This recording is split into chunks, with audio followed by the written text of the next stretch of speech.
Our protagonist today is a magnificent ship that first sailed under the banners of the banking clan, fought throughout the war under the flag of the Confederacy of Independent Systems, also known as the Separatists, and after the war was utilized by pirates and mercenaries before a number of them found their way into the tenacious clutches of the Rebel Alliance. The hero of this tale is called the Munificent-Class star frigate. The type of frigate Munificent can be translated as extraordinarily generous, magnanimous, lavish. A curious name for a warship, wouldn't you agree? In this case, irony is not hidden, but rather a mockery of its owners at their, so to speak, clients, who more than once or twice found themselves staring into the barrel of its guns. Despite popular belief, the Munificent was not exclusively a ship of the banking clan and the Confederacy. Variants with a different composition of onboard equipment and other interior compartments could be bought before the Clone Wars by anyone interested. However, there were few of those interested. Therefore, the vast majority of the frigates flew under the banners of the banking clan with characteristic green stripes on the hull. Because of this, Munificent was often simply called the banking clan frigate, or communications ship. Why a combat frigate was called a communications ship, you will soon learn. In terms of size and firepower, it was not a frigate but a typical heavy cruiser, according to the Republic classification of warships. Let's start from the very beginning, from a very far away. Along with the story of the ship, we will briefly tell what the banking clan was. This is important for understanding why bankers needed frigates and warships in general, and important for describing the structural features of the ship itself, as its design was specifically adapted to the banking clan. The Intergalactic Banking Clan was the oldest financial guild of the galaxy, unifying hundreds of thousands of banks, exchanges, auctions, and other entities connected in some way with financial activities, and at the time of the films, it owned thousands of production enterprises from mines and farms to factories and shipyards. The banking clan emerged almost simultaneously with the Galactic Republic itself, meaning this organization had a 25 millennia-long history. Moreover, almost from its first day of existence, the banking clan was involved in the coordination of freight companies, supervised banks, and itself was engaged in the transportation of valuable goods and money. For a long time, the banking clan was a comparatively small guild, and it wasn't called Intergalactic, and its name clan was given in honor of several influential ruling families, some of whom continued to exist even during the period of the films. Only by the beginning of the 10th millennia, before the Battle of Yavin, did the banking clan become a truly influential player in galactic politics. It was, in fact, the banking clan, rather than the Trade Federation, that was the most crucial element in the cunning series of covert operations by the Sith to destabilize the Galactic Republic, the Grand Plan. Everything in this plan spun into motion when, through intrigue, bribery, secret assassinations, and other enthralling methods, Rugus Gnome, better known to us under the Sith Party moniker Darth Tenebrous, brought to power Car Damask, the leader of the ancient and influential Damask clan. Car became the chairman, the highest office in the banking clan, and his son became Tenebrous's Sith apprentice. The boy's name was Higo Damask II, also known as Darth Plagueis, who was Sidious's teacher. Incidentally, Car, Higo's father, was also a Force user, but he was far more useful in an administrative position than with the dark side of the Force in his head and a lightsaber at his belt. Meanwhile, the Sith did not yet fully control the banking clan. This was too complex an organization even for them. The bankers knew how to intrigue, as well as the adherents of the dark side of the Force. Under the leadership of Car Damask, the banking clan, already the most influential financial corporation in the galaxy, began to wield even greater influence over the Republic. In particular, the banking clan was the main creditor of the Galactic Republic's government, the principal issuer of the Republic, and was generally first in many matters. As you know, in creating the Galactic Republic, Lucas drew inspiration from his native USA. The banking clan was analogous to the largest banks in the USA, such as Goldman Sachs, J.P. Morgan, Bank of America, and simultaneously served as a sort of Fort Knox. This is the location housing the main repository of the USA's gold reserves.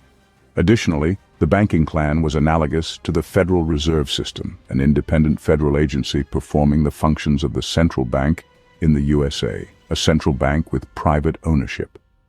Imagine, then, the colossal influence these seemingly benevolent and intellectual, yet internally rotten to the core, bankers from Munificent exerted on the economy and consequently on the politics of the Galactic Republic. Simultaneously akin to the Federal Reserve, the storage of all things valuable, and uniting a large portion of the galaxy's banks and exchanges, the Republic's Ministry of Finance could not even sneeze without the megacorporation's permission. A striking example of the banking clan's influence is the Republic's inability at the beginning of the separatist crisis to stand against representatives of large capital. When entire systems and sectors began to fall away from the Republic with the secret and sometimes open assistance of the banking clan, the Senate could do nothing. When the Separatists' alliance, later officially named the Confederacy of Independent Systems, was created, and the banking clan officially joined its ranks along with its then leader, Chairman Sandhill, the Republic could also do nothing, even despite the fact that Palpatine was already in power, in whose plans was the weakening of the banking clan. At the onset of the war, the banking clan even retained its representation in the Galactic Senate. Naturally, there were reproaches from senators directed at the bankers. To this, a formal response followed. The banking clan is entirely apolitical. We stand for financial stability, peace, and order, and all this is the self-will of Sandhill. We, the honest bankers, have no connection to the separatists and know nothing about them. Incidentally, the politics of the Galactic Republic before the Clone Wars resembled a true Gordian knot of collective responsibility and insoluble internal contradictions. Regardless of one's views on Palpatine, it must be acknowledged that to cut through this knot and bring about real changes in galactic politics, economy, and the social structure of key planets requires colossal intelligence and bravery. Of course, Palpatine was a very powerful Force user and a competent duelist, but he became a great Sith precisely because of his ability to navigate the turbulent waters of galactic politics and macroeconomics. And that is no simple task. The great flows of politics always run through dark, murky, and unnoticed streams. So it is in a galaxy far, far away, and so it is in the real world, of which Star Wars serves as a kind of crooked mirror. Yes, such are the matters at hand. What do bankers need? They require communication and stable transportation links. Therefore, the banking clan always paid particular attention to its transport fleet, communication stations, and relay ships. One of the critical missions of the Munificent was precisely its role as a mobile relay for transmitting encrypted messages. You might ask why the bankers did not utilize the HoloNet, a network that had existed for thousands of years akin to the Internet here, and the reason lies in its vulnerability. Hyperspace communication nodes were placed on planets and in open space. The most crucial ones were, of course, located on planets and well protected, unless that communication node was on a planet where power was in the hands of criminals. Most of the communication nodes were automated satellites in planetary orbits and uninhabited stations in open space, often combined with hyperspace beacons. Primarily, these were small stations about 10 to 15 meters long. Such large communication nodes could represent a rather sizable space station, sometimes even inhabited. Pirates usually did not plunder or dismantle them, even though there was rather expensive communication equipment. Communication and navigation were needed by everyone, and if you attempted to rob it, your fellow dangerous pirate colleagues would quickly put you in your place for such antics. It was a different matter altogether with hackers. Flying to such stations, connecting and hacking something, that was easy enough. Of course, there were multi-layered protection systems and other obstacles. But if something was once created by man, it can be hacked. Moreover, some old relay stations managed to be hacked even by hackers of the lowest qualification. Thus, the banking clan, thousands of years before the films, had created its own alternative to the HoloNet. At the core of the banking information network were powerful transmission bases on planets, each representing an almost impregnable fortress guarded by megacorporation soldiers, as well as relay ships, of course. As you might understand, the banking clan needed thousands of such ships, and they had them. The fleet of relay ships from the banking clan traversed secret routes, ensuring the security of banking operations. Every minute, trillions of credits, confidential banking documents, clients' personal data, and much more were transmitted through encrypted channels, which only a very talented hacker could break into. Each Munificent assigned to the communication ship fleet was equipped with very powerful antennas and hyperwave transceivers, transmit-receive devices, and in addition, had systems to block active and passive interference. If the Munificent performed only the function of a communication ship, they would have remained in history as flying antennas. But they were also warships, frigates. Thus, we transition to the other roles our hero successfully played in the galaxy-scale banking theater. As mentioned a few moments ago, the banking clan was also engaged in the transportation of valuable cargo. These cargoes included money and coins or bills, precious metals and crystals, securities, stocks and bonds, and the like. Moreover, many planetary governments entrusted the banking clan with tax collection, although this trust was not always voluntary. Sometimes it was both voluntary and obligatory. The frigate's hold could accommodate up to 40,000 metric tons of cargo, a very capacious transport. In other words, Munificent-Class frigates were akin to armored cash-in-transit vehicles, well protected and bristling with guns. Although a different analogy might be more suitable here. The Spanish galleons of the legendary Silver Fleet of the Spanish colonial empire, transporting incredible amounts of silver, gold, diamonds, spices, tobacco, silk, and other precious items, meticulously obtained in the colonies or thoroughly looted. As you can imagine, for any pirate in the galaxy far, far away, capturing and plundering this armored galleon was the dream of a lifetime. At the sunset of the Republic, there were many diverse pirates in the galaxy. This is precisely why the Munificent frigate was so generously equipped with guns, ensuring no pirate escaped alive. But we will detail the ship's armament further on. Understanding the interest their golden ships generated, the banking clan regularly launched raids against pirates, much to the delight of the Galactic Republic Senate, which had neither the strength nor ships nor funds and sometimes not even the desire for this useful enterprise. And from here emerges the third role of the Munificent, that of a combat ship. Squadrons of banking frigates destroyed pirate havens, and at times entire pirate squadrons protected their own transport ships, which included not only other Munificent vessels, and provided escort services to other major freight carriers. Naturally, the escort ships or relays were munificent of various modifications, but the tasks of our protagonist in the banking clan do not end there. The Munificent also had another, less honorable task, the role of a collector ship, the kind that recovers credit debts. Lending money is easy, but try to get that loan back, and with interest at that. Imagine, for instance, that a local ruler takes a loan from you, with interest, to construct an object in their state, let's say a palace. The object is completed, yet in response to your requests for repayment, they at best remain silent and send letters, or at worst respond with sharp refusals and rebuff you to undesirable places. In the real world, debt recovery in developed countries involves legal action, with the involvement of the police, bailiffs, and other legal mechanisms. For international debts, international courts exist. However, in a galaxy far, far away, matters were supposed to be resolved through a special Senate committee. But since the Senate in the galaxy is clumsy, lazy, and often useless, debt issues were typically resolved through forceful methods. The bankers' armed forces had a grand name, the Intergalactic Banking Clan Collections and Security Division, collectors with artillery, tanks, infantry, and combat starships, as the bankers' arsenal included far more than just the Munificent. They possessed a fully fledged army, corps, divisions, distinct regiments, and special operations companies. The army was primarily composed of droids from the IG series of varying models, from infantry to units like the IG-227, a wheeled MLRS, multiple launch rocket system.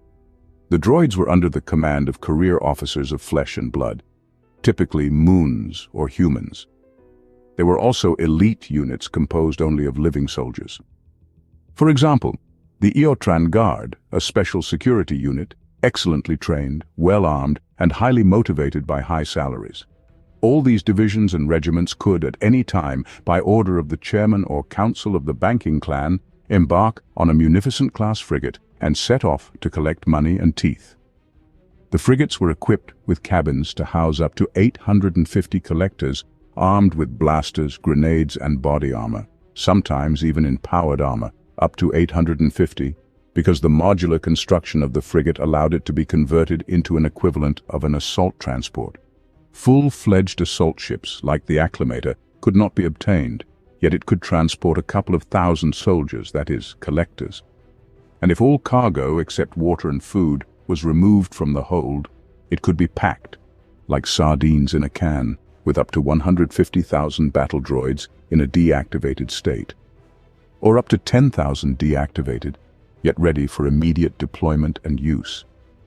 If debts were not paid on time, instead of cheerful letters from the bank, these ships would arrive and, pointing their guns at the debtor, made the mentioned ruler understand the seriousness of your intentions. And then there were two scenarios. Usually, debtors would immediately pay up, and the warships would immediately become armored cash carriers, carting off gold, silver, and other diamonds from the planet. In the second option, a swift war would ensue, in which the banking clan had better chances of victory due to its nearly unlimited military and financial resources. The Republic watched this entire monetary circus from afar, munching on popcorn and not intervening. Though the policy of non-intervention does not always yield the desired fruits, the impunity resulting from this develops rather well. We have seen this in real history. Instances where the debtor managed to fend off the attacks happened less frequently than droughts on Camino. You understand, only the fleets of very strong states, which usually did not borrow from the banking clan, could turn a squadron of collectors into a squadron of cripples. For example, the fleets of Quat or Corellia. Before the Clone Wars, the Munificent was simultaneously a flying antenna, an armored cash carrier, and a debt-collecting ship. The frigate was developed by one of the largest and most successful shipbuilding companies of the galaxy at that time, Horsch Kessel Drive. The company was a subsidiary of the Trade Federation. The design bureaus of Horsch Kessel gifted the galaxy many interesting projects of warships and transport vessels. We know this company as the creator of most types of separatist warships. LH-3210 freighters, type Lucrehulk, on which battleships and carriers, recusant-type destroyers were based. It's all their work. After the Clone Wars, Horsch Kessel Drive would lose its influence, repeatedly teetering on the brink of bankruptcy, changing owners multiple times, and eventually declining to the level of a small company, producing ships of such poor quality, especially fighters, that they were frightening to look at and impossible to enter the cockpit without fear.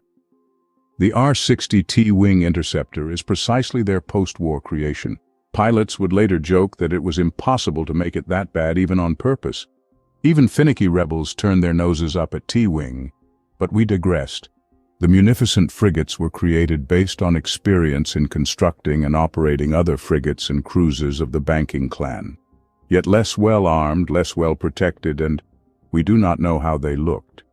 The exact time of the Munificent's development is also unknown.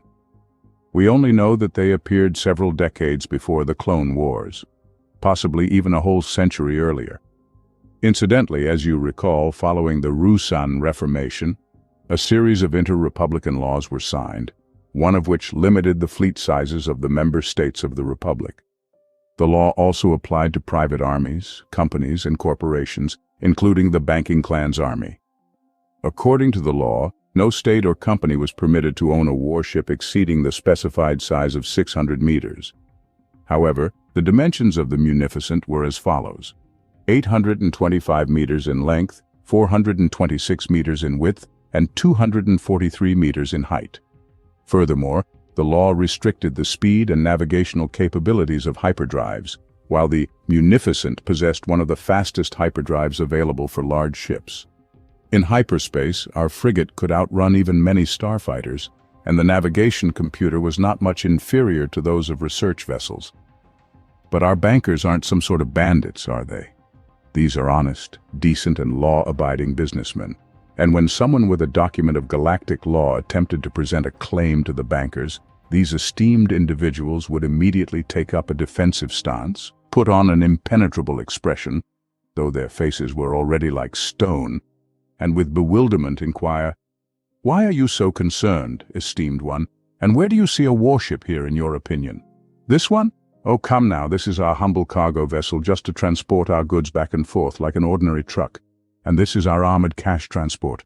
Yes, not small, and yes, with minor armament. What do you expect? Have you seen what's going on in the galaxy? Unsettled times, dangerous types on the trade routes. We had to take measures. And in general, so as not to rack our brains, we just call them frigates. Why not? It's certainly not a heavy cruiser like some. From a legal perspective, the credit debt collecting frigate was a modest, armed transport.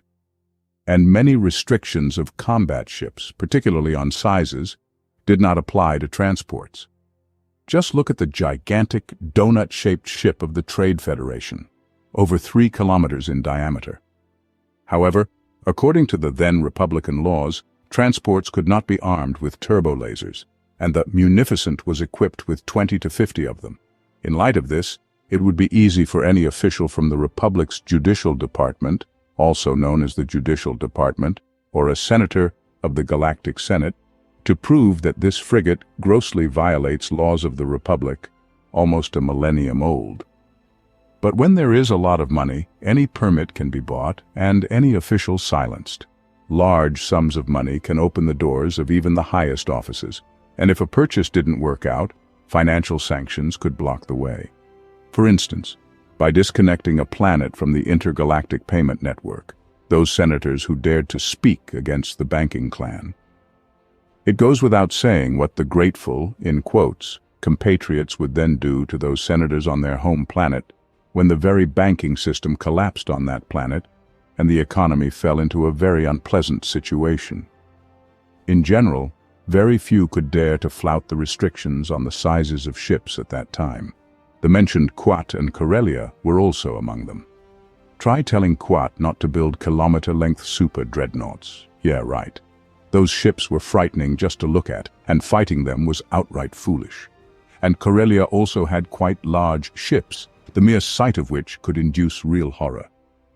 Notably, the Munificent continued to be called a frigate even after the Galactic Republic adopted the so-called Anaxes War College System classification, although they could easily have been renamed to heavy cruiser.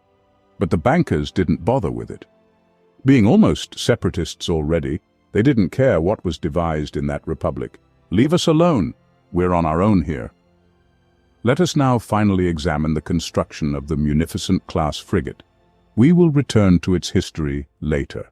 Let us start, perhaps, with the armament, since we mentioned it a moment ago. The arsenal of the Munificent was truly impressive, and one could not only admire it, but also defend oneself with it. The frigate featured a modular design of nearly all compartments and gun decks. Only the main framework remained unchanged, on which the modules and reactor section were mounted. This meant that the armament composition varied significantly. Modularity was vital for the banking clan, as it allowed them to have ships of different purposes based on a single frigate. The armament composition described below was typical for combat modifications of the frigate during the last decade before the Clone Wars. That is, during the so-called Separatist crisis and during the Clone Wars themselves. So what do we have?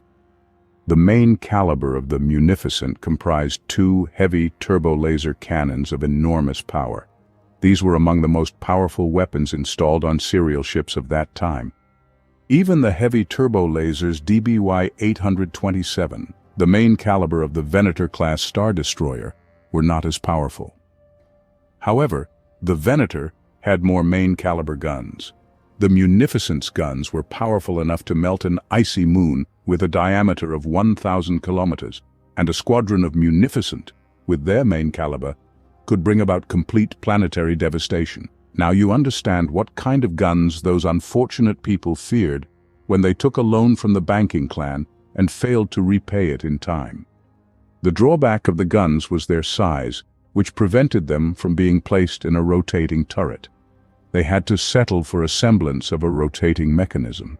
It was no joke, a weapon nearly 100 meters in length. For Star Wars, that's significant. The main caliber turbolasers were installed in the forward section of the ship in the cut between two main sections. As you understand, with such placement, the vertical aiming angle leaves much to be desired. It was about 20 degrees. The horizontal aiming angle was even less. This is, by the way, strange, for with such placement they could easily have made the gun's rotation angle at least 90 degrees. However, we have what we have. These guns could only be used effectively along the course of the ship, a so-called chasing fire. The main caliber guns were aimed by turning the entire hull of the ship. With its maneuverability, this is not a problem when engaging in a duel situation. But when it came to line battles and the ships of the banking clan separatist fleet failed to keep the enemy in front of them, the guns became almost useless. Another pair of powerful weapons, claiming the proud title of the most powerful on the frigate, was a pair of long-range heavy ion cannons, also situated in the bow, slightly above the main caliber turbo lasers. If the gunners of the Munificent were experienced enough, and the ship's commander had a position with some ingenuity, he could very skillfully use the combination of turbo lasers and ion cannon. With a well-coordinated salvo, when the turbo laser shots followed immediately after the ion ones, and where the shots reached the target with a difference of fractions of a second, the following could be achieved. The ion cannon weakens the shield region or even creates a breach while the overall deflector remains intact, and the turbo laser penetrates it, inflicting damage directly to the target's hull. If a precise double shot was achieved, such a salvo could disable the enemy ship's shield projector and then methodically dismantle it atom by atom with conventional guns. Moreover, the ion weapon excellently incapacitated the enemy ship's electronics. Such power was sufficient to disable a frigate or light cruiser with just one salvo. Provided, of course, that the shields were down from this light cruiser beforehand. However, there was one unpleasantness. Well, apart from the fact that the guns were not turreted. The aiming system of the heavy turbo lasers and long-range heavy ion cannons was mediocre, which meant that only a very experienced crew could make such sniper shots. And as you will see, there were issues with that. The Munificent aiming system, though not the worst, was far from the kind of fire control system found on the large ships of the Grand Army of the Republic. For example, a Venator-class Star Destroyer fired 1/3 more accurately, 11 compared to 7 for the Munificent. A Victory-class Star Destroyer fired its main caliber twice as accurately as the Munificent, 14 against 7. And yet both Star Destroyers had main caliber weapons in turreted mountings, rather than being fixed rigidly at the bow. But let's not be discouraged. The Munificent also has other weapons where the aiming system is in full order, and the number of barrels is also satisfactory. These armaments, so to speak, of intermediate calibers, consisted of 52 light turbo laser cannons housed in 26 dual cannon turrets. All of them were situated at the lower section of the ship and were intended for conducting the very same chase fire, firing along the ship's course. They excelled at shooting in the lower hemisphere. Why do you think that is? Of course, to bombard the surface of the planet. You remember, surely, that one of the roles of the Munificent was debt collection. The more cannons the debtor sees overhead, the more inclined they are to pay up, with interest. And if no willingness arises, it makes Munificent all the more adept at turning factories, plants, machinery, and people into dust. During the Clone Wars, such positioning of turbo lasers enabled the frigate to play the role of a direct fire support ship, akin to the AC-130 Spectre aircraft in the real world. But only in cases where the Republic forces on the ground lacked powerful anti-aircraft guns or missiles. Yet there was another downside. Due to the positioning of the light turbo lasers when conducting broadsides, the frigate could only deploy half of its guns, and only a few dual turbo laser cannons could shoot into the upper hemisphere. However, the ship wasn't defenseless in the upper hemisphere, as the designers installed 20 light turbo lasers on top, rapid firing with a good targeting system, though their power was not much greater than the heavy laser cannons of some starfighters, such as the RC-170. While the 170th had very powerful guns for a starfighter, as you might have seen in the previous video comparing the ARC-170 and the X-Wing, the power of the described light turbo lasers leaves much to be desired. However, they compensated with their rapid-fire rate and precision, aided by excellent targeting systems. The guns were so precise that they allowed the frigate to utilize them for shooting down armed shuttles and small high-maneuverability ships, such as corvettes or gunships. Against starfighters and bombers they performed significantly worse, but when repelling raids by small crafts, these were specifically used as anti-aircraft tools, provided, of course, a more suitable target wasn't available. The abundance of light guns wasn't accidental. As stated earlier, the banking clan, preceding the Clone Wars, had to deal with pirates and small armed forces of local planetary states, whose fleets usually comprised mainly of small crafts, no longer than 150, 200 meters, along with many starfighters and bombers. After the onset of the Clone Wars, most didn't rush to rearm generously, although it would have been worthwhile. The Grand Army had plenty of starfighters, plenty of targets for light guns. Munificent, in an anti-aircraft variant, where light turbo lasers were replaced with laser autocannons, were observed as well, but very rarely. And to further complicate the mission for enemy fighters and bombers, the designers of the Munificent generously outfitted it with anti-aircraft guns. The armament consisted of 38 to 40 light rapid-fire laser cannons, also equipped with an excellent targeting system. For comparison, the accuracy was 17 versus 13 on the Venator.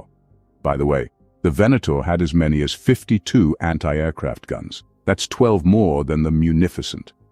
However, the Venator was significantly larger, more than 300 meters longer, 312 to be precise.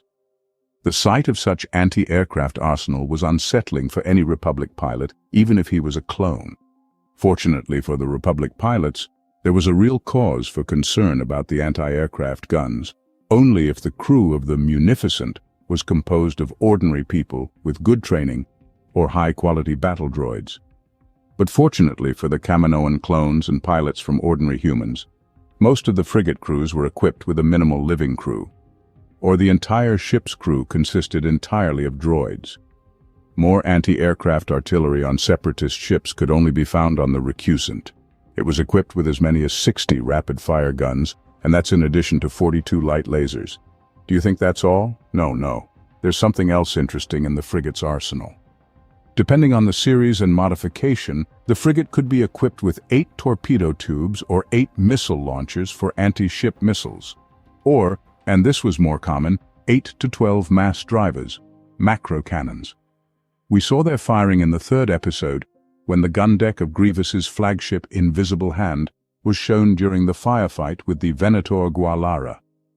The usual question that arises is why use this ancient technology that most of the galaxy's ships stopped using long ago, given the availability of turbo lasers, ion cannons, and proton torpedoes? Not against torpedoes. These mass drivers were used as anti-missile defenses. Once the primary or auxiliary sensors detected a torpedo or missile launch, especially if it was a salvo from torpedo bombers, the mass drivers would fire projectiles with shrapnel toward the torpedoes, causing premature detonation. Shrapnel projectiles, fired with a decelerator, could explode right in the middle of the combat formation of attacking fighter or bomber ships. Given the size of these shells, it is not difficult to guess how many thousands of ready-made fragments could be packed into them, and what enormous shrapnel field they could create. And deflector shields do not protect against shrapnel, and even a particle shield, if there is one at all, may not save from showers of high-velocity small fragments. Mass driver anti-aircraft guns were not present on all Munificent ships. However, the trouble was that it was virtually impossible to tell from the ship's exterior whether it had mass drivers, torpedo tubes, missile launchers, or none of the above, making it just the most ordinary and most numerous frigate. Or was a module with something special installed on the ship? We will conclude the discussion on the armament of the Munificent with a tale about this special feature. The main characteristic of the frigate is its electronic warfare system. In this regard, the Munificent were a true bane for the Republic fleet. All the electronic warfare systems were placed at the stern of the ship, in a compartment located at the base of the, a fin. It's hard to find another word. Especially considering the fact that the design of the Munificent was inspired by the appearance of fish. The Munificent, whether on solo patrols or as part of small task forces consisting of 3 to 4 ships, used their electronic warfare systems to intercept holonet communications very effectively, including encrypted ones, which were sometimes decrypted directly on board the ship. Besides, the Munificent would disable the holonet by blocking the channels of holonet transmitters, and sometimes even physically destroying them. They also disrupted the communication systems of the Grand Army's ships, particularly to prevent them from calling for reinforcements. And directly in combat, they jammed the sensors and targeting systems of the Republic ships, thereby facilitating the firing efforts of other separatist ships and their own turrets. More precisely, in an ideal situation, everything worked precisely this way. But in practice, it happened rarely since the clones received serious training. And among the Republic officers, there were quite a few competent specialists who wore the uniform not just for show. Some of them were military men for several generations and served in the planetary defense forces of various states and Republic entities before the war. The equipment of electronic warfare systems was quite expensive, but the banking clan was not without reason the wealthiest organization in the galaxy. They could afford to equip many frigates with electronic warfare systems, even those hastily constructed during the war. But the capabilities of the Munificent electronics were not limited to intercepting and blocking communications. Remember, in the earlier parts of this video we talked about the role of the frigates in the banking clan. This role, that of a flying high-powered antenna, was very useful to the Separatists during the war, and after the Clone Wars, this feature was eagerly utilized by the rebels. The first and obvious role of the Munificent is as a communication ship. The banking clan provided the Confederacy with its sovereign parallel holonet internet, which the Republic could not block without risking collapsing the entire financial system of the galaxy, nor could they intercept or block the messages circulating there. Reliable communication and, consequently, coordination of actions in war are just as necessary as powerful guns or skilled soldiers. What else is important in war? Of course, propaganda, glorifying one's successes while undermining the achievements of the enemy, portraying one's soldiers and officers as heroes without fear or reproach, and dehumanizing the enemy's soldiers. As is well known, ideal propaganda is based on truth, on the correct and timely delivery of this truthful information, delivered in the right context with appropriately placed emphases. Furthermore, in an information war, the deliberate distortion of information, colloquially known as fake news, is always useful. On specially assigned frigates were experienced men and women from psychological warfare units, skilled in battling with words as effectively as clones with blasters. Even before the Clone Wars, on planets that remained largely loyal to the Galactic Republic, there were many discontented with the Republic itself, even on Coruscant. There were plenty of reasons. Corruption at all levels of government, rampant pirates and other bandits, the lawlessness of megacorporations, and so on and so forth. On this fertile ground, the tree of anti-Republic propaganda grew splendidly, needing only to be watered in a timely manner with fresh streams of information. The Confederacy of Independent Systems had significantly fewer media outlets than the Republic, but they were almost unified in their information policy. And thanks to ships like the Munificent-Class frigates, they more effectively conveyed information to the minds of the trusting civilian population. Primarily, they targeted the impressionable minds of young fighters for all things good and against all things bad, participating in rallies with slogans, which were then dispersed by law enforcement forces, whose functions were partially performed by the Coruscant Guard clones, the renowned shock troopers. You saw them with shields and batons in several episodes of the animated series The Clone Wars. The Confederacy also attempted to broadcast its propaganda to the soldiers of the Grand Army of the Republic, but this had almost no effect, primarily because the core of the Grand Army was clones, loyal to the Republic to their last breath. However, even among clones, there were traitors. One such was shown in the animated series, but that was a very rare case, an exceptional case. The Kaminoans would call it a manufacturing defect. The appearance of this defect involved the Munificent-2.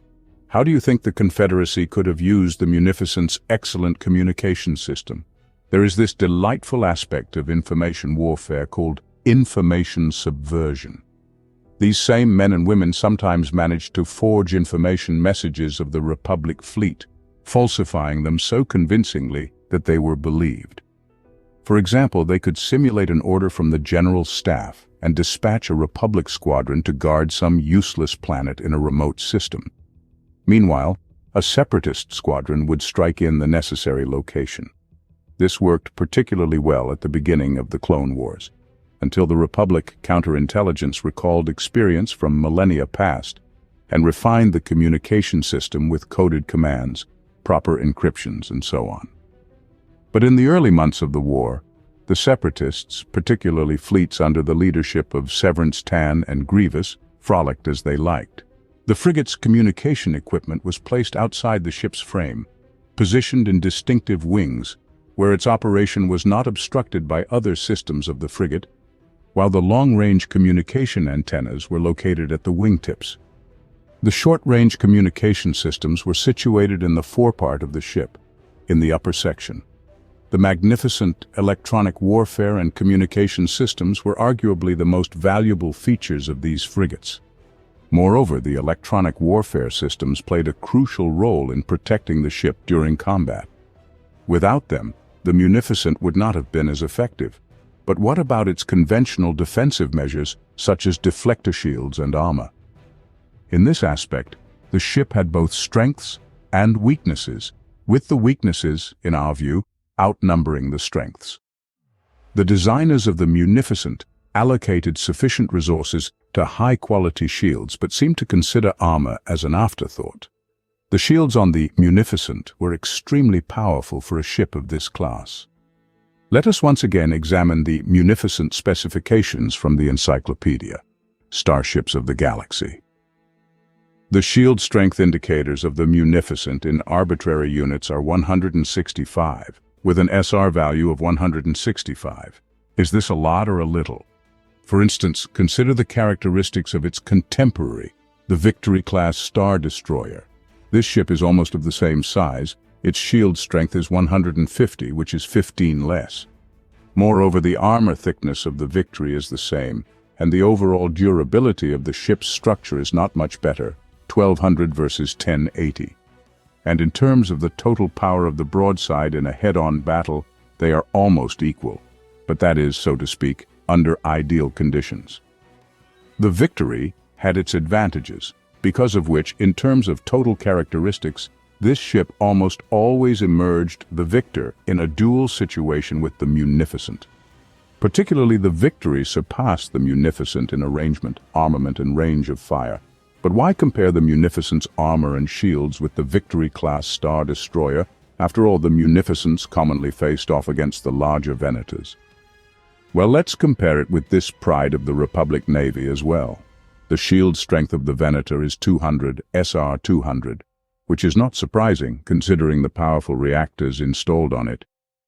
The armor thickness is almost the same, but given the size of the ship, the overall durability of the Venator was significantly greater. In terms of nominal firepower, the Venator surpassed the Munificent by 1.5 times.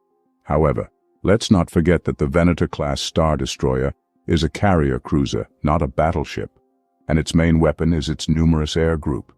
Even under conditions of a sudden, swift engagement, the Venator could deploy 150 fighters and bombers against 12 to 50 droid fighters of the Munificent. The reason for such a wide spread in the number of the carried air group on the frigate will be explained later.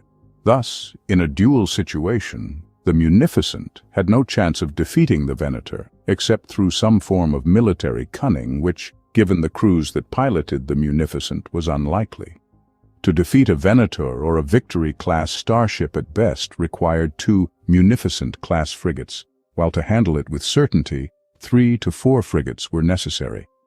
And to destroy an Imperial-class star destroyer that appeared towards the end of the war, not less than 6 frigates were needed, and even then, only if luck favored.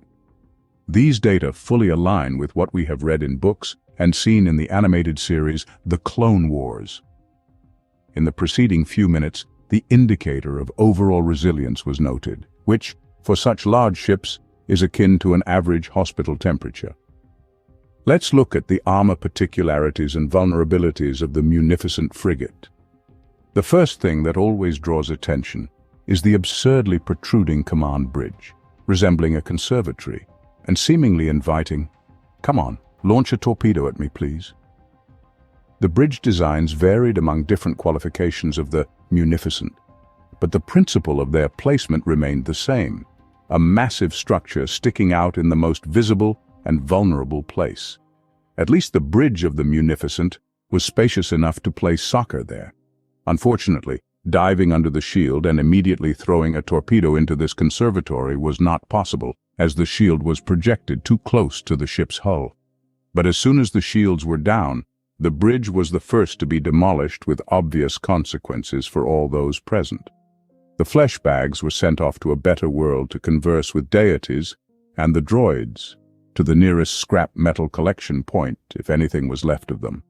The designers of the frigate relied so heavily on the shield's power that they didn't even consider armoring it. The Venator, despite having the same protruding command bridge, had the main command post divided and well covered not only with deflectors, but also with armor, and even the main observation window of the bridge could be closed with a thick armored shutter, against which light laser cannons could pound for an eternity. However, the Munificent conservatory could barely be penetrated except with a finger. In the real world, the command bridge would be one of the first places they would strive to protect. After all, it's the nerve center of the ship, where not only the commander sits, but also the piloting cockpit is located, from where fire direction is managed, coordination of fighter actions, and so on. If the Munificent had a backup bridge, the official sources decided not to mention it. Most likely the ship simply didn't have a backup control post. In addition to being easy to destroy, the bridge was also easy to capture during boarding. But the bridge is not the only vulnerable spot of the frigate. To lighten the construction, the Munificent employed the principle of differential armor. This is when some sections of the hull are better protected than others, and some are not shielded by armor at all. The engineers decided to cover the cargo bays of the frigate with the thickest armor, which can be understood considering what the Munificent engaged in before the war. Likewise, both nuclear reactors and their fuel tanks were protected. Moreover, the reactors were positioned such that during frontal firefights, it was nearly impossible to hit them, even if one really tried.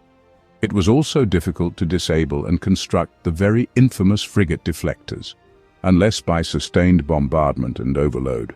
This was because the main shield generator was located aft near the fuel compartments and was similarly protected by thick armor. A massive vulnerability was the gap in the upper part of the ship's bow section. As long as the shield held, this wasn't a problem, but if the shield were to be removed, a bomber entering this gap could wreak havoc. For everything located, there was only shielded by petals of thick armor from the front, and in there were the ion and heavy turbolaser cannons, and the even more crucial tensor field generator and inertial compensator, which played a significant role in the ship's structural integrity. Break this mechanism, and the ship would fare poorly, especially if there was a living crew on board. In the best-case scenario, the squadron would lose considerable speed and maneuverability due to the inability to make rapid accelerations, decelerations, and execute sharp maneuvers. In the worst-case scenario, it would lose its structural integrity and could begin to fall apart, much to the delight of the Republic forces. Immediately behind these interesting components lay a part of the partially exposed main frame of the ship, a kind of skeleton onto which the main compartments were mounted. Relatively vulnerable were the frigate's sensors and hyperdrive. The main hyperdrive was positioned beyond the tail fin and was hardly covered by armor. If you want to prevent the frigate from escaping, target the hyperdrive and the repulsors. In the series dedicated to rescuing Jedi Master Bola Ropal, Yularen and Anakin executed this strategy by destroying both the main and auxiliary hyperdrive, the latter also located aft, and incapacitating most of the engines. Incidentally, the main ion engines were well protected by the ship's hull, only in the upper and lower hemispheres. However, firing at them from the stern or flanks could disable them quite easily. Although this was better than the Venator, whose engines protruded beyond the ship's hull without any protection at all. The ship's wings were also poorly protected, and rightly so, for within them lay no critical nodes or assemblies, only the cooling system, energy cells, meaning batteries, and the already mentioned long-range communication antennas. The ship's sensors were also nearly unarmored, which was typical for large vessels. Their survivability was enhanced only by the fact that the sensor arrays were spaced far apart. Some sensors were located right behind the command bridge. The second block of sensors was situated in the lower fin next to some anti-aircraft cannons. In the lower and upper hemispheres, the frigate was well armored. Earlier, we mentioned the reactors, so let's tell about them, alongside what they mainly powered. The Munificent had two main reactors located on each side of the frigate. Each reactor is immensely powerful. Even one is sufficient to supply energy to all the key systems of the ship. However, if one desires the weapons to fire with maximum lethal power and the shields to operate at full capacity, both reactors need to be kept on. The reactor fuel is located at the stern of the ship, in a massive compartment above the engines, neighboring the main deflector shield generator. Notably, the Munificent uses rather inexpensive liquid nuclear fuel, similar to that used on heavy missile platform interceptors. Excess heat from the reactor is drawn off and dissipated through the enormous wings, where massive energy cells are also housed. A second set of energy cells is located in the upper part of the ship, beneath the reactor compartment. Essentially, these are rechargeable batteries powered by the reactors. They are essential for powering the ship's systems in the event of a main reactor shutdown, or when it is necessary to remain undetected. By shutting down the main reactors, the frigate emitted almost no radiation or heat, making it extremely difficult to ascertain its location. This capability was frequently utilized by frigate crews conducting reconnaissance, interceptions, or interdiction of Republican communications, as well as engaging in other operations. A significant portion of the generated energy went to the engines and hyperdrives. Commencing with the latter, the frigate was equipped with two hyperdrives, an auxiliary Class 10 and a primary Class 1, which was the best hyperdrive for ships of this class during the Clone Wars. The only hyperdrive as fast belonged to the Venator, but it was significantly more costly. The swift hyperdrive allowed frigates engaged in reconnaissance, operating as a mobile antenna or propaganda horn, to swiftly escape when detected by the Republic. Similarly, the Rebel Alliance later also appreciated the fast hyperdrives of the frigate. The range of flight was also commendable. On a full supply of hyperfuel, the frigate could travel up to 150,000 light-years. Additionally, the fast hyperdrive combined with effective communication systems enabled separatist raid squadrons to deliver painful blows to Republican targets, suddenly appearing where they were neither expected nor wanted. The frigate possessed 7 ion cruise engines, 3 primary and 4 auxiliary, which also served as maneuvering thrusters. The designers received top marks for the engines. The engines were extremely powerful, allowing the ship quick acceleration, efficient speed deceleration, and bestowed the frigate with such maneuverability not expected from an 800-meter vessel. Maneuverability was crucial, as you recall, because the main caliber guns were aimed by rotating the ship's hull. The swift engines allowed the frigates to swiftly alter their positions within the squadron's battle formation, selecting the most tactically advantageous placement for either attack or defense. And if the battle didn't go as desired, the powerful engines and rapid hyperdrives enabled a retreat to a quieter region where repairs could be made, losses replenished, new starfighters loaded, and the fight for freedom and independence continued. Speaking of starfighters and other such assets, it is time to discuss them as well. In the Star Wars universe, nearly all major warships possess internal hangars for starfighters and bombers. Our frigate was no exception. Weapons were crammed into our vessel on the principle of, "You can't spoil porridge with butter," though it was forgotten that butter alone does not make porridge tasty. This supplemental butter could have been a spacious hangar, but space for it was not found. As previously mentioned, the frigate's modular design allowed for the hangar section's size to be adjusted during construction. Before the war, frigates with hangars designed to hold only 12 small fighters and 12 cargo passenger shuttles for personnel transport, particularly for deploying troops and cargo from collectors, were the norm. During the Clone Wars, Munificent-Class frigates were encountered with both small and enlarged hangars, accommodating up to 50 droid fighters. However, most often, the Republic's forces faced frigates with hangars capable of holding no more than 36 fighters and several shuttles. If a Munificent was deployed in a landing configuration, the least common setup, the hangar could house up to 20 shuttles. The vessel did not have external small docking ports, but was equipped with 8 large docking rings, 4 on each side. These were used to dock with space stations and ships. This operated as follows. Ships would approach side by side, extending a long, flexible docking tube. Thus, before the war, valuable cargo, money, stocks, precious metals and more, was transferred from ship to ship or from ship to station. While during wartime, supplies of fuel, ammunition, food, medicine and equipment were replenished from a supply ship accompanying the squadron. Rarely were docking tubes used for boarding. However, returning to the hangar topic, for the banking clan in particular, and the separatist leaders in general, the small hangar initially did not pose a problem.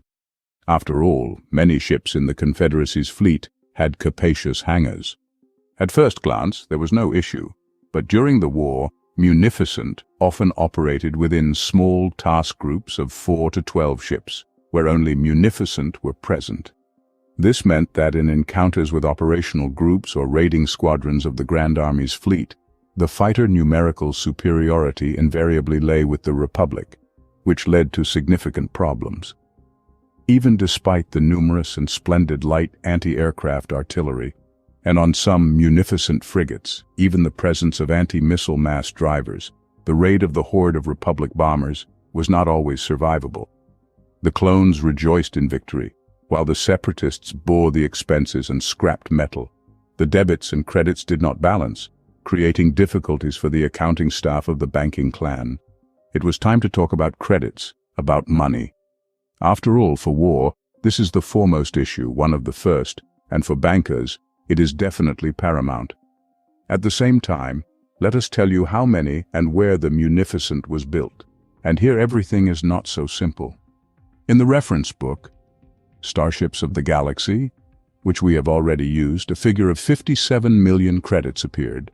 On one hand, quite a lot, but on the other hand, considering the frigate's contents, the price of the Munificent was debatable and was raised several times on the forum of the official StarWars.com site and on the forum of the respected publishing house Wizards of the Coast, which published reference books under the guidance of the appropriate people from Lucas's office and sometimes under the supervision of Lucas himself. Eventually, the franchise holders realized they had overreached, making the ship unjustifiably expensive, considering it was the Confederacy's fleet's backbone. The price tag was then changed to $12,300,000, simultaneously clarifying that individual models of the ship could cost 2-3 times more, all depending on the modifications and equipment of the frigate. However, the main production frigate that battled against the Republic received this very price of $12,300,000. This sum appeared as early as 2009 and figures in one of the latest reference guides on the expanded universe, led by example. In the so-called new canon, the ship's cost was not changed, except that in the guide rise of the separatists, it was rounded to 12 million. Now let's compare its cost with contemporaries, the Victory-class Star Destroyer. A ship of similar weight category, it cost 57 million. while the Venator-class Star Destroyer cost the Republic taxpayer $2 million more, $59 million of the same far, far away galactic money. That is, the Munificent cost nearly 5 times less than the Venator, or 4.75 times less than the Victory. Moreover, considering that the Munificent crew was smaller and less expensive, if choosing a ship based on cost-effectiveness, we would choose Munificent-class frigates. However, one should not underestimate those same Victory and Venator-class Star Destroyers. They were also magnificent and very powerful warships, and the revised cost serves as a worthy justification for why the Munificent became the most mass-produced large warship of the Confederacy of Independent Systems fleet, being relatively cheap and built quickly. Do you remember how, in the animated series, Grievous would abandon ships or even open fire on his own ships if Jedi appeared there? He simply did not regret them, the ships, not the Jedi. Although he spared the Jedi neither. The frigates were built very quickly. Before the onset of the Clone Wars, the Banking Clan's fleet already comprised thousands of ships of this type. The precise number is unspecified, but it is estimated to be around 8,000 to 10,000 units. Chairman Sandhill, at the infamous Separatist Council on Geonosis, allocated approximately half of all Munificent ships to the Confederacy's command. Moreover, the transfer of thousands of vessels did not weaken the communication capabilities nor significantly affect the defensive capabilities of the Banking Clan. The transferred ships immediately received appropriate livery. A large Confederacy emblem on the hulls accompanied by blue stripes over the primary gray or white body color. For reference, the Banking Clan's own ships were gray with green stripes. Notably, in the initial months of the war with the Republican fleet, there were instances of battles involving Munificent ships that had not yet been repainted and still bore the famous green stripes and sometimes even the Banking Clan's emblem. The bankers were not shy. What could the Republic possibly do to them?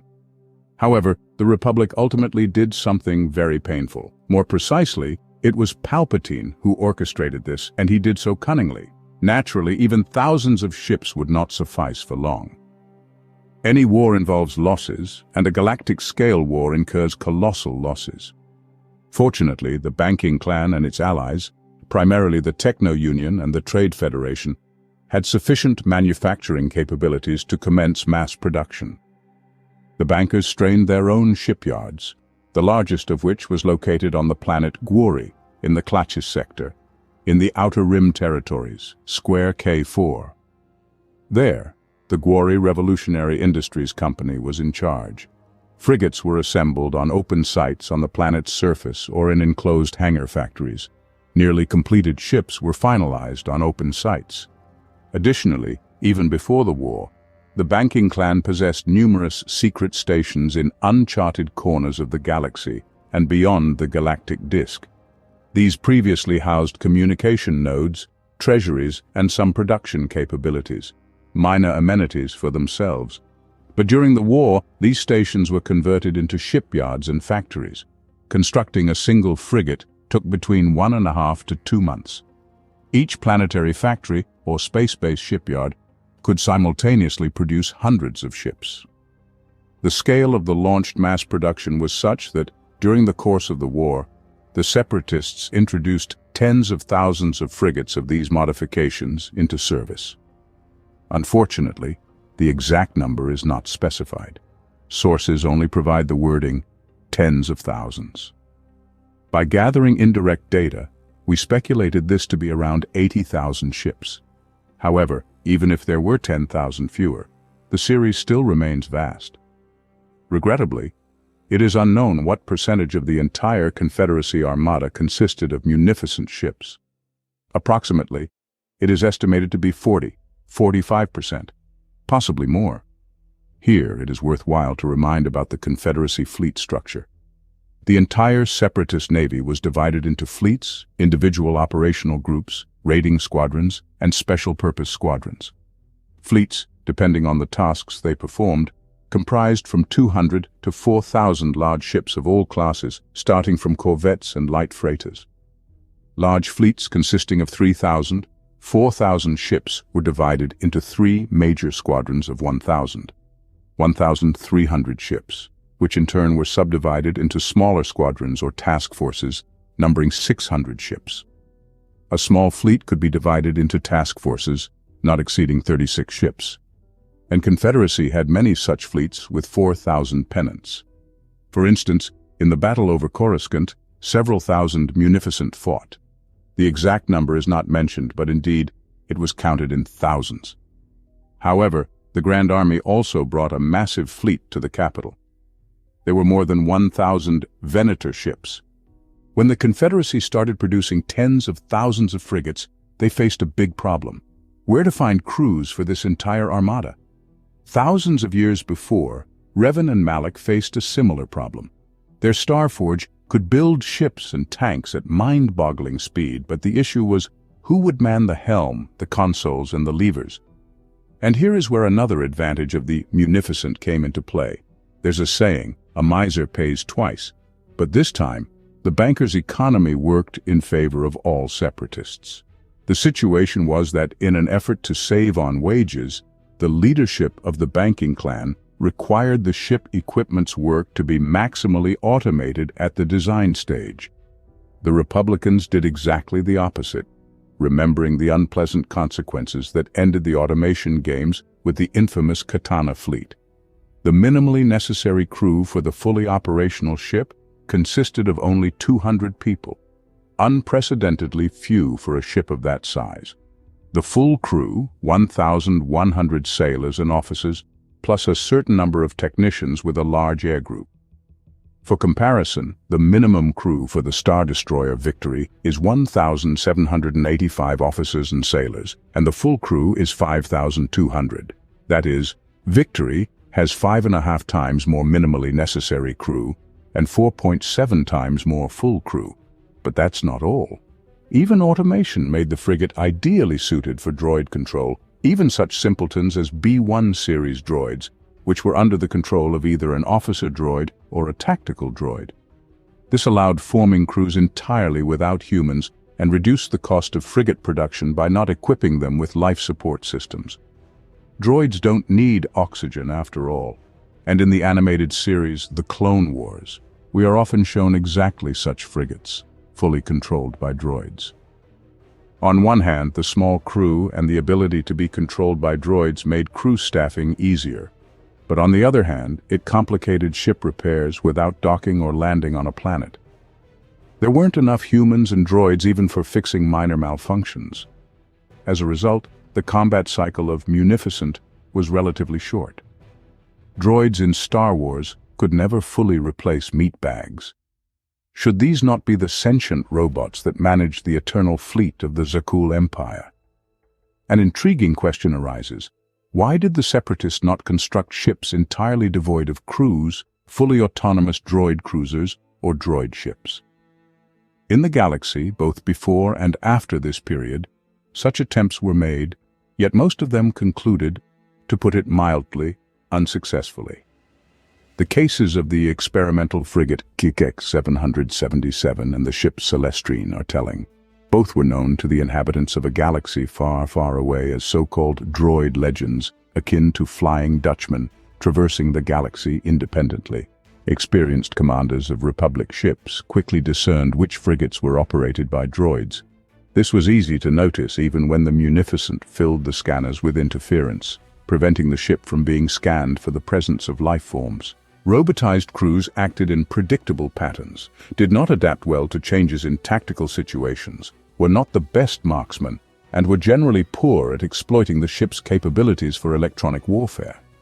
Therefore, up to the very last day of the Clone Wars, encounters occurred with the Munificent, fully outfitted with live or mixed crews, where the majority were droids but commanded by living frigates. For example, several frigates with living crews fought in the space phase of the Battle of Kashyyyk at the very end of the war.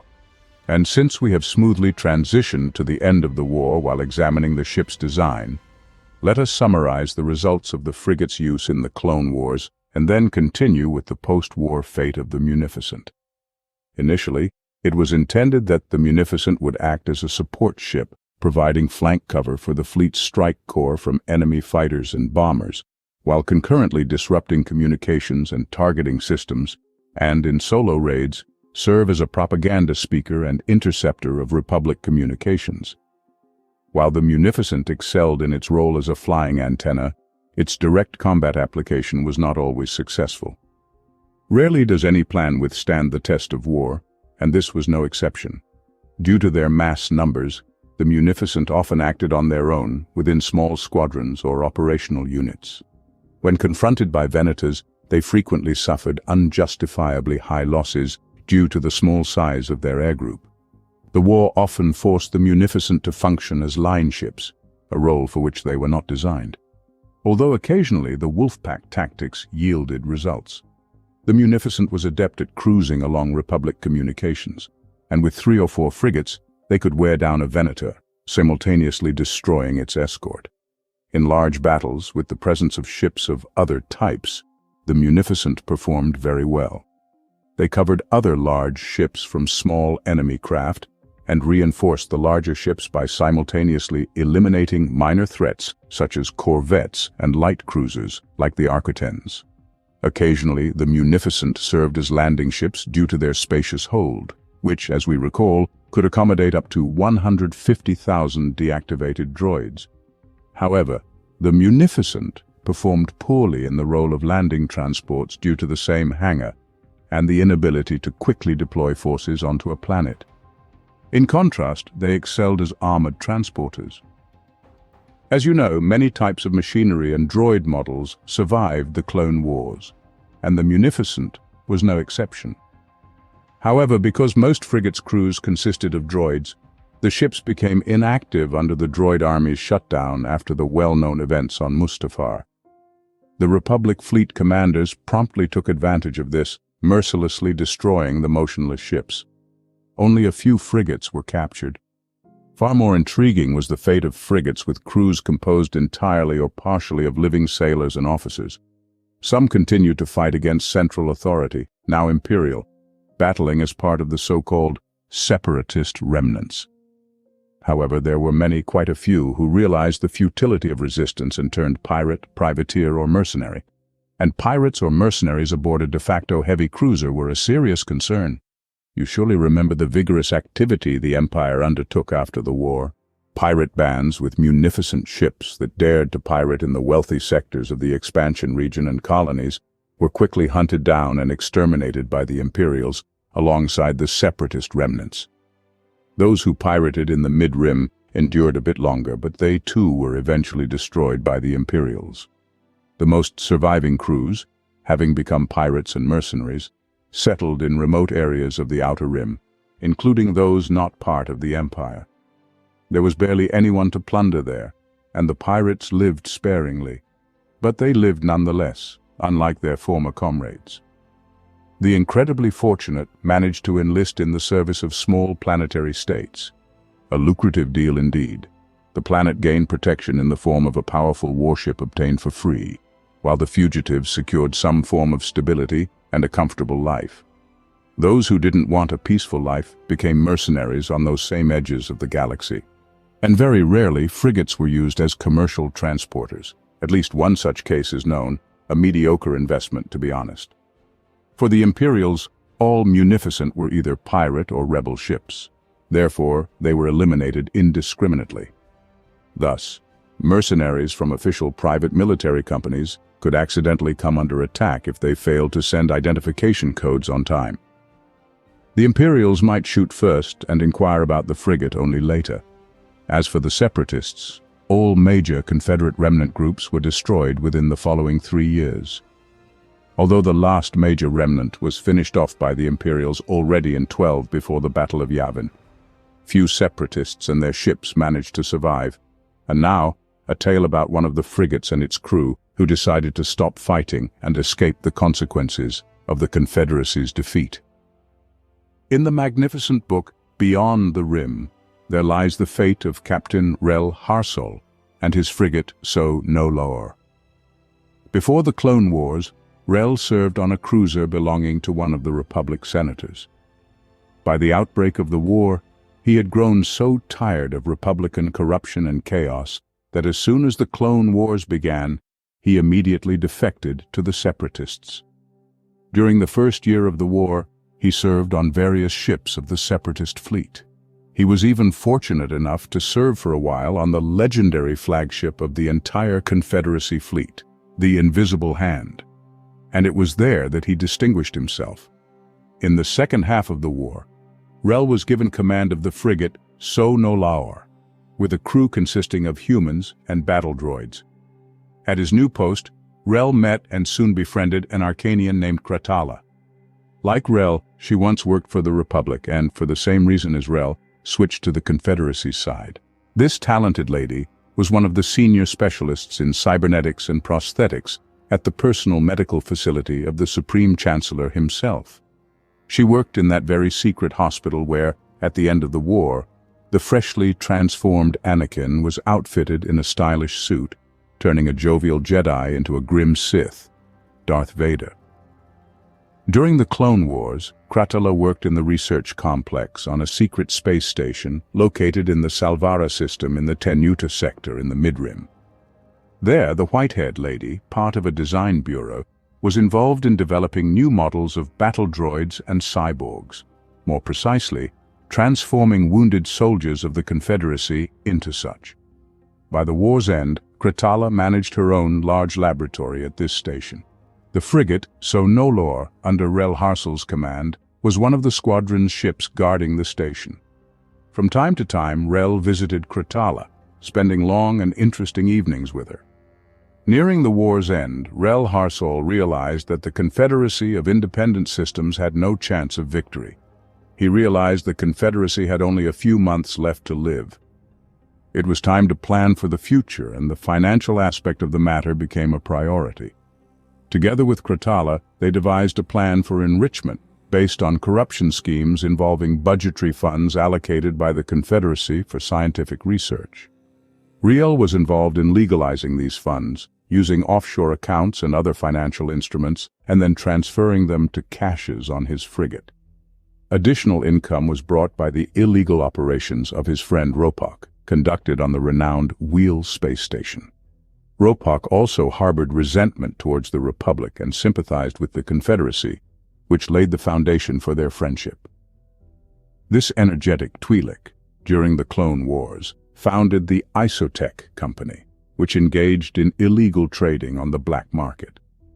The primary goods of the company were cybernetic implants, high-tech prosthetics, including those with integrated weaponry and other prohibited items. The company Isotech did not engage in development, but acted as an intermediary, selling the latest technologies on the black market, which Rel and Kratala obtained from various sources. Fortunately for transportation, Rel had an appropriate vessel, a full-fledged warship capable of easily fending off pirate assaults or from armed rivals' clunkers.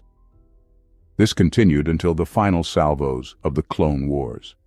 The defeat of the Confederacy of Independent Systems horrified the staff of the secret research station, and all but Rel Harsol and Kratala were frightened. By that time, they had amassed billions of credits, possessed their own warship, a loyal crew, and had an entire galaxy before them. Fearing the Empire's retribution for their transgressions against the Republic, Rel began to act. Taking Kratala aboard with tons of equipment, blueprints, samples of the latest technologies, and several of her colleagues, the captain commanded full speed ahead away from the accursed Empire.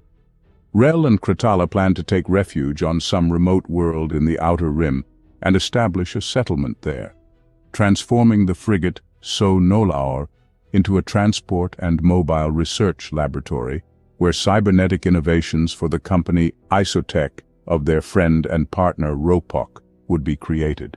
They escaped just in time, and the Imperial fleet didn't have to search long for the strictly classified laboratory. For well-known reasons, Palpatine knew where all the Confederacy's so-called secret facilities were hidden. The arriving Imperials captured all the personnel who hadn't yet fled, along with all the developments and equipment. The further fate of this research institute is unknown, although quite predictable. Under Rel's wise command, the frigate Sonoor managed to avoid encounters with the Imperial pursuers for a significant period. The cat-and-mouse game lasted 2 years. Eventually, Rel found a suitable unoccupied little world.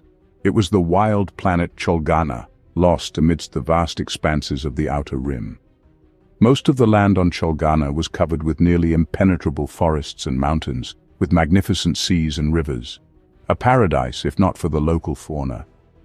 Cholgana was home to millions of Nexu, notorious feline predators in the galaxy. Equally dangerous were the arboreal octopi. However, for the time being, Cholgana's fauna did not greatly concern Rel. Indeed, he planned to establish well-fortified settlements, having a whole mountain of weapons, a frigate in orbit, and even battle droids. But fate dealt him an unpleasant surprise.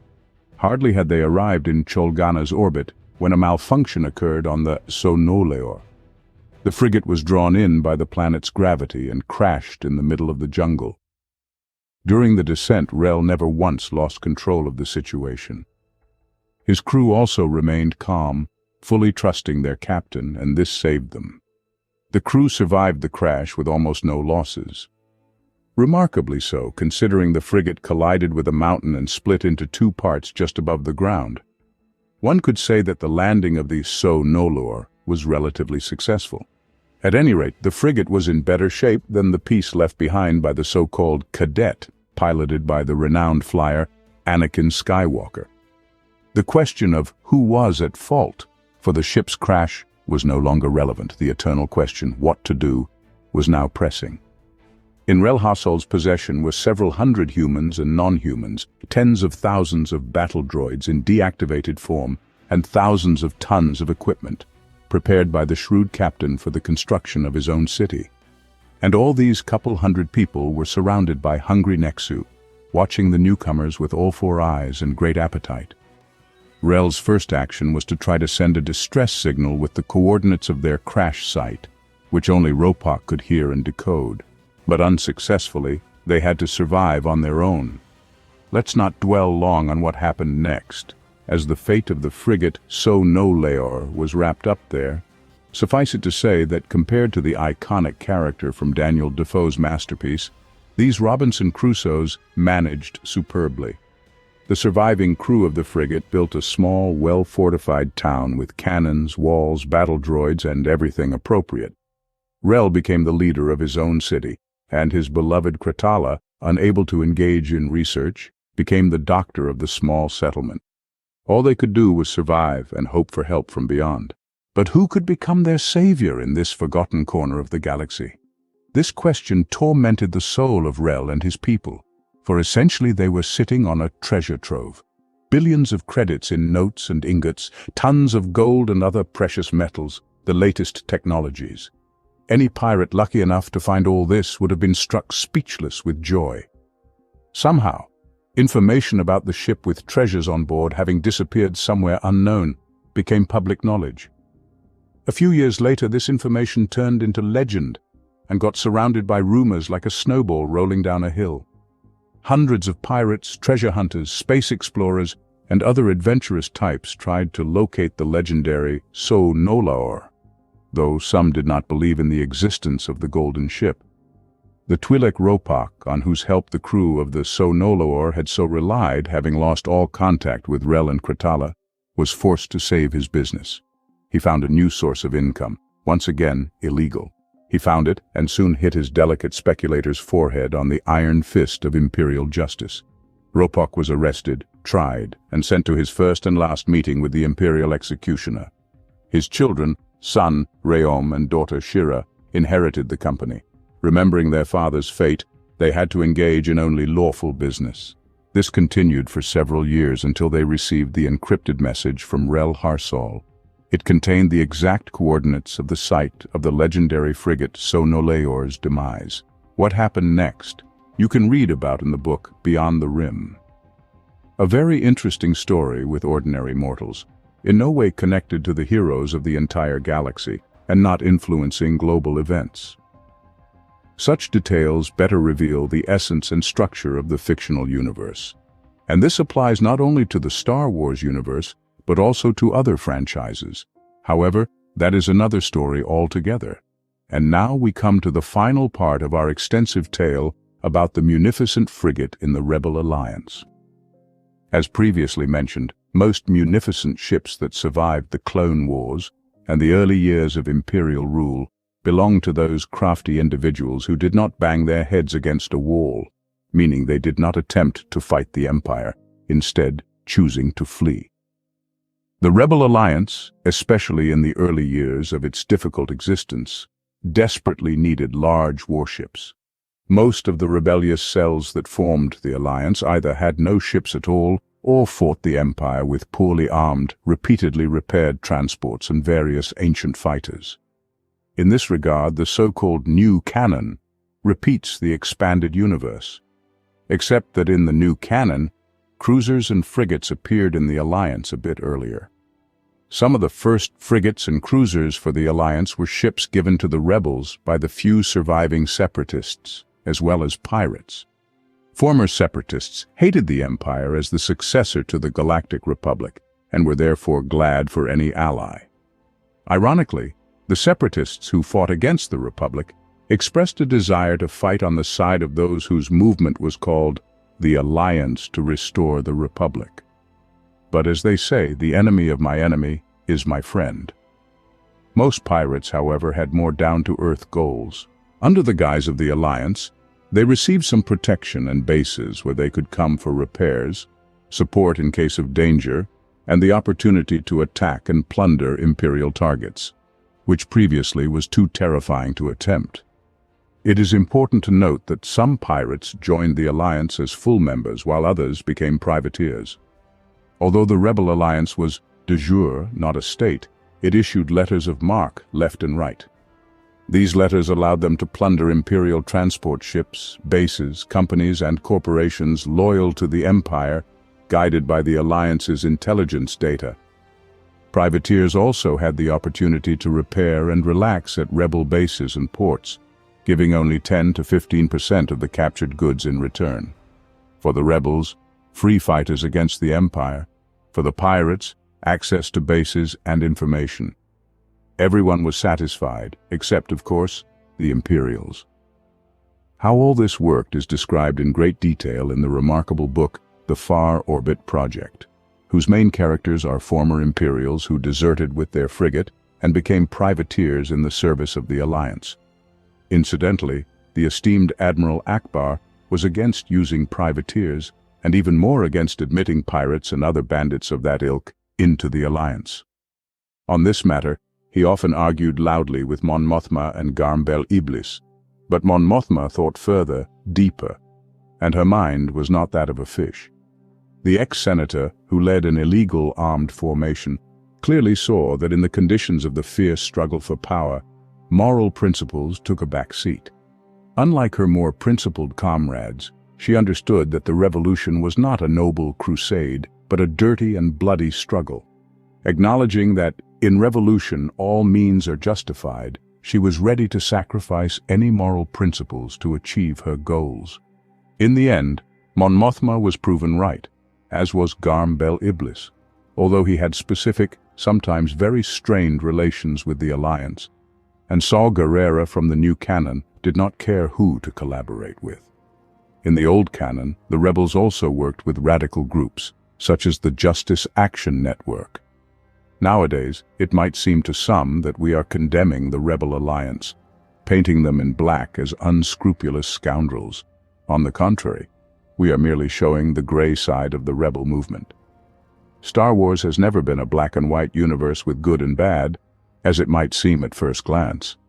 Well, not counting the 7th, 8th, and 9th episodes, of course. If you look closely, the Alliance had a lot of dirt. The Jedi were not saints, and the Galactic Empire cannot be called the embodiment of evil. However, the Empire cannot be called the ideal of peace and order either. Everything is relative, as a great man once said, and everything depends on the point of view, as a well-known character stated. In the real world, and in a galaxy far, far away, life has many facets, and simple answers satisfy only simple minds. But I digress. From pirates and lingering separatists, the rebels primarily acquired munificent frigates for an understandable reason. It should be noted that the number of frigates in the galaxy was gradually diminishing, and by the time of the battle over Yavin, most surviving munificent frigates were flying the Rebel Alliance emblem on their hulls. New ships were not being built. There was simply nowhere to build them, as the shipyards that constructed them were either completely bankrupt or on the verge of bankruptcy. The rebels mainly used their munificent frigates as long-range communication ships, for eavesdropping and as mobile command centers, and of course as propaganda loudspeakers. In other words, they used them the same way the Separatists did during the Clone Wars. Rebel munificent frigates tried to avoid engaging in open battle with the Imperials unless absolutely necessary. However, if such a situation did occur, the number of anti-aircraft guns on the frigate could greatly perplex Imperial pilots. Naturally, Imperial intelligence was hunting for the munificent ships. Intercepting messages was only half the trouble. What irritated the Imperials the most was the propaganda pouring from the frigates. Catching the ship was difficult. Besides the fact that it could lurk somewhere among the asteroids, shutting down its reactors and relying solely on its batteries, the frigate, using a first-class hyperdrive and good sublight speed, could escape while the Imperials were occupied with rounding up the rebels. Some of the frigates the rebels modified so much that their native shipyards wouldn't recognize them. Incidentally, they were skilled at this. Interestingly, when modifying the Munificent, the rebels removed the droid interfaces and other equipment, adapting the ship for control via regular terminals by regular people. At the same time, they improved livability for a flesh-and-blood crew. This is peculiar, as the rebels constantly experienced a shortage of people and non-humans. It would have been more logical for them to leave everything as it was and make part of the crew consist of droids. Unfortunately for the rebels, and fortunately for the Imperials, all or almost all munificent frigates did not survive until the Battle of Endor. Most burned in battles even before Yavin. This was because, initially, the rebels used the frigates and cruisers very ineptly. Just take, for example, the attempt to openly wage war with the Empire at the start of the Galactic Civil War. We are referring to the Strategic Offensive Operation Domino. A similar operation exists in the new canon, and it ended in the same way, with a crushing defeat for the rebels. But ultimately, as we know, the rebels triumphed, transforming into the New Republic. And the munificent-type frigates played a role in this, if not a defining one, nonetheless an important role. Such is the long story of this interesting frigate.